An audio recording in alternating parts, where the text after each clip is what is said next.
Dude, right? The interaction with the extraterrestrial being. Guys, is there anything more important than that? Exactly. Isn't it? They came to debunk, didn't they? They came to show that E.T. Bilu was a hoax. When the time came, they realized it wasn't. They all freaked out. They didn't want to talk. I don't want you to touch my hand. Don't come close. Stay 3 meters away. We're new to this project. Bilu wants to go out into the open field, right? He kept saying, I want to go out. Because where they were in the woods, right? So there was the road, the pickup trucks were parked, and we were pulled back behind. He was going to come out from there and, if allowed to be filmed and show the plasma technology, I don't know. It would shut everyone up and prove it. It would have been a massive scoop. Why didn't they do that, guys? Look at that. Yeah, right. Then, there are a bunch of things, right, that got lost along the way. But, well, we'll definitely have other opportunities.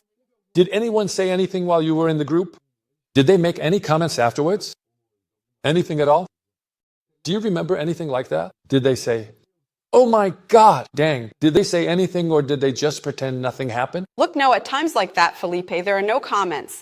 They just kind of froze there, But of course, right, there came a point when Bilu left.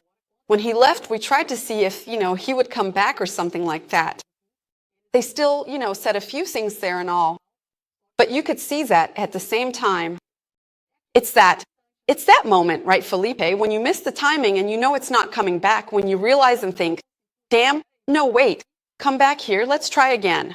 But then, like you said, it's a once-in-a-lifetime opportunity. There was nothing else we could do, right? It was gone, and that was it. And we saw during, those days they did the preparation, but on that day, which was really the key day for everything, right? Because even Bilu wanted to take the shell from Cristiano's hand. That's why he wanted to get closer, We saw that they really couldn't handle it, right? And then others came, right?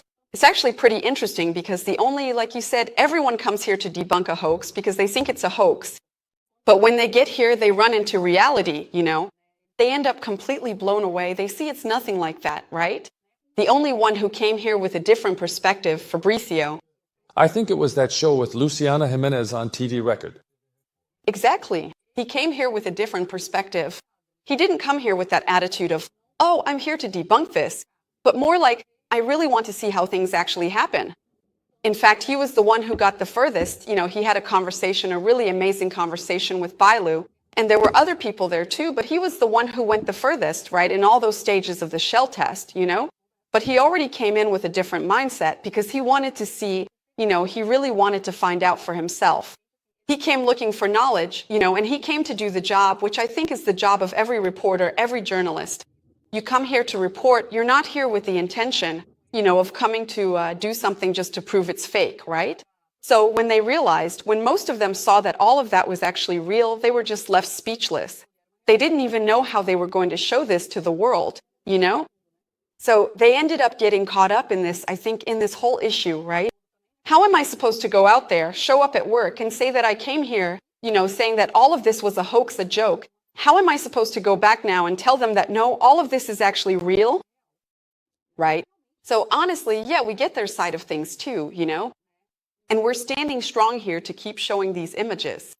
Put up the story about Bilu, an ET who was supposedly here on Earth, called Bilu, who has a Twitter account, has those weird little eyes. No, and people actually go there, and my production team says they went there and talked to Bilu. Play it for us to watch. I'm shocked. They're pulling the leg. Let me see. In recent months, a phenomenon has taken over TV and the internet. Guess no. Bilu, the alien. And came face to face with Bilu, the extraterrestrial. Escutou? Não teremos? Em breve não terão essa vida de humanos. New and explosive revelations.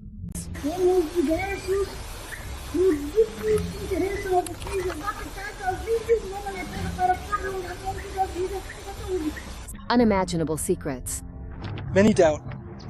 Some believe. They could land a spaceship right on the plateau, bam. Come down the hill and say, hey, Mountain Mama. And stir up a mess that they have the boss. Of those who believe, the vast majority are here at Perdido Portal, led by Yurinder Fernandez. But about Luis, there are 49 more races behind him. It's easier for him to manifest in the presence of elementals. A plant is an elemental, right? The truth will come to light.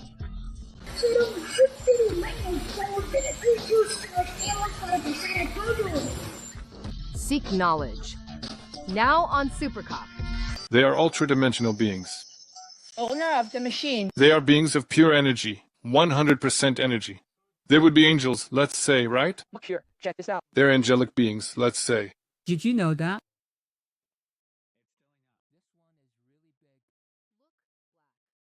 We have just arrived here at the mystical magic stone, a significant place known for its incredible sightings, and a crucial location where the portal team typically meets with Bilu. So, Nanda, now I wanted to ask you, which interaction or contact that you were filming affected you the most? Well, Felipe, there are so many. Hundreds, right? Hundreds. It's just that. It's all super impressive, isn't it? There are even some recordings that, when we were showing them, we had to cut the audio because I was so amazed. I started talking and I was like, my God, what is this? And so on. There was a lot of stuff like that happening.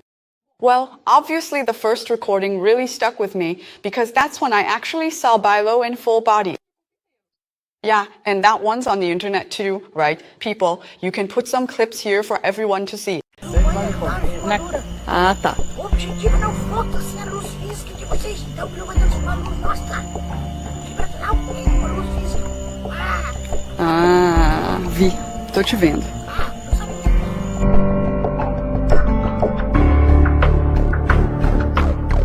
Which is when he fed it, right? Fernanda, film your companions. That was the first time filming. So for me, that scene is really striking. It's very vivid in my mind. Yeah, there was another time when we were in Belo Horizonte. Okay, that one was also this one was awesome because a member of ours, it was a field activity, she had lost her flashlight. And then later on, while we were all talking with everyone present, right, Bilu turns and says, oh, I have a flashlight here in my hand. Whose flashlight could this be? And this member, right, Speak Fap, it was Perpetua, okay? Perpetua came up and said, no, it's mine. It's the flashlight I lost. She getting closer. I'm giving a super summarized version. But as she gets closer, we can see exactly the part where Bilu is. There's a tree, Bilu is behind the tree. She stands in front of it with her back to him, and she reaches out her hand to take the flashlight from him. So he stands up, hands the flashlight to her, and then goes back. So that day was also like super impressive. There's another situation, but this one was in Sao Paulo at Recanto PBU. There were a lot of different nuances, but that day was really interesting. We were with a group on one of the trails, right? So we went through several stages. They were talking, giving us various directions and sharing knowledge too, We were with Nilza that day. And there was a moment when he was ahead of us, Nilza, right? I was between Nilza and him and behind, Actually, behind Nilza. He asked Nilza to crouch down, and I was crouched too to keep my distance and be able to, film everything. Then at one point, he asked me to stand up. So when I stood up, I was just standing there, facing him.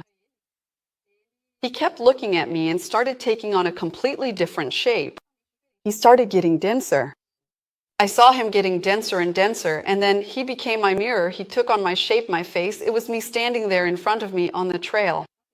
So this day was also very memorable for me because something I didn't expect was a surprise, right? And then we start to understand, right? Because people, right, I don't know if it's already been mentioned here, they're always with their partners, right? I said, yes. Our partners always show up with their partners. Many times they don't even manifest themselves, but they are always present. Exactly. So she was there too, and actually later on, right, they said that the one who made this whole mold they did, right, it was ISA who made it possible. So that day was also really memorable. For me, it was a very remarkable day, because you just don't expect it, right? You see yourself right there in a place like that, looking at yourself, Just like there are other things, right? The future selves, but I won't go on, Felipe, otherwise we'll be here. Because we could stay here for 2 hours. We'll make another video later. where we talk about other topics. But here's the thing. Fernanda isn't an amateur either, folks. She studied film in France, right? In fact, in France, you had some experience, didn't you? Tell us about it.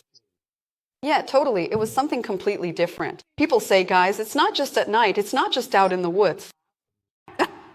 I had gone to France and stayed there for a while, and it's really interesting because just to mention, right, Felipe, that this commitment of ours, it's not from here, it's not just from today. This commitment of ours, it's from lifetimes.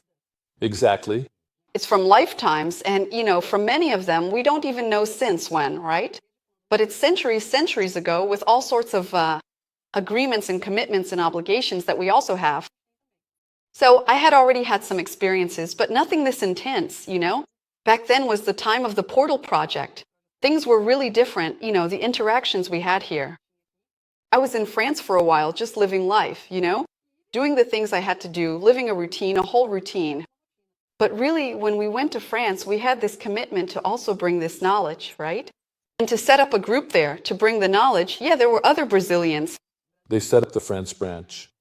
It was the first international Dakila branch of Dakila, which at the time was called Projeto Portal. Exactly. We went there with that intention, but, things were still, right? It was that adjustment phase, everyone living their own things, and the daily grind, adapting yourself to a different country. And it was really interesting because I was sitting there waiting, back then the internet, right? It wasn't the same as today. I was waiting to use the internet, on a computer in a shop there in France. And I was sitting there, and a guy sat down next to me, right? He was a guy a bit older. At the time, he must have been in his early 50s, hair a bit gray, wearing glasses, and he had kind of a Latin accent. He started talking to me in French, but I could tell he had, an accent, right? He was, I don't know, maybe Uruguayan, something like that. So as we were talking, it was just a few sentences exchanged, really not much. But even back then, I was already completely, how we say, right? I totally got out of the mindset I was supposed to be in. I was living my 3D life. A 3D life, right? Exactly. I was worried about paying rent, working, and getting things done. So this guy sat next to me and started asking what I was doing there. Then I said, no, I'm a student. I started talking to him until he looked at me, and I started to notice a few things. His hand was different, his nails were a bit whiter. But just imagine, right? I kept noticing, but I didn't really know why, But I thought he was different. And then he looked at me and asked me this, which planet are you from? When he asked me that, Felipe, it was like everything just came crashing down, like, what am I doing here?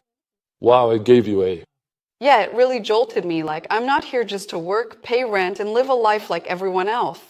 We came here with a mission to, awaken people, activate a group, share knowledge. Yeah, that was the click I needed, and from then on, everything changed completely. That's when we really got started, right? The people who were there started forming the group, and I started joining in too, And I got back on track. I had lost my focus, I got my focus back that day. So years later, I had already come back. I was living in Brazil again. Yeah, we had the chance to have a conversation with our partner at Tallow. And then as he was talking, saying a few things, he mentioned, he had a role like our commitment came before, right? Even at my birth, everything was already planned out. Just like all of us, right? It's not just something of mine, it's for all of us. So he turned to me and said that one day, when I was in France on a rainy day, he described exactly what the day was like, what my mood was like, my emotions. He described it all exactly and told me, on that day, I talked to you. When he said that, right away I remembered that guy who sat next to me and came to give me that, that nudge. And then he goes and says, we have a commitment, and whenever you need us, we'll be there. So if we see that you're drifting away and we can pull you back, we will pull you back. Because every piece is really important, right? And the training we have isn't the kind where, you leave, Felipe leaves, and someone else just takes your place. That doesn't exist. There's something unique in each one. Yeah, we are individuals. We are really important, right? We are essential pieces. We are the pearls, right? Exactly. That's how the beings talk. Exactly. And when we say we, right, Felipe, it's whoever is watching this video right now, for sure, many people have already had. I mean, there are interferences, yes, in our daily lives that they make happen. Many people have already experienced these interferences. It's really good for us to pay attention so we can realize that we've never been alone, we're always accompanied, but the distractions we have in our daily lives in the city, really make us lose ourselves. We totally lose focus. We lose everything we came for. Our essence, we end up, completely lost. We don't even have time, to think, to stop, right? To reflect. It's the whole system, that the hidden government these world leaders created is exactly that. It's a system where we don't have time. Everything is rushed. Too many distractions, whether it's sports or fashion or this or that. Yeah, it was made to always distract us from any kind of deeper reflection, right? Exactly. And it's funny because like our training, everyone says, oh, you guys are out there having contact in the middle of the woods and all that. People need to understand this. We're in a place not just here, but for example, when you do a field activity in Portugal or in France, we always really look for places that have untouched forests that are in the middle of nature. Why? Those are the places with the least electromagnetic interference. It's there that you can sense the frequencies in a clearer way so that when you get to the middle of a city, to a downtown area with a lot of electromagnetic interference, you can notice if there's someone among the people who is different. So our training, out in the woods doing all these things is exactly for that reason. So that later, in the middle of all this noise, this whirlwind, we can distinguish those frequencies. And they show themselves, they're walking around nearby, they're close to us. It really is a kind of training that strengthens more and more this bond we have, the perception we have of them in our daily lives. What a wonderful story, everyone. Look, this was a really great conversation. I'm going to wrap it up, so it doesn't get too long, right? I want to thank Fernanda Lima here for her time during a field activity. That's it, folks. And there's another new update from Ratanabá coming up. I'm not going to get into that because people like it too. And that's it. Thank you so much, Fernanda. Thanks, everyone. See you next time. Thank you. Thank you, Felipe. See you next time. Bye-bye.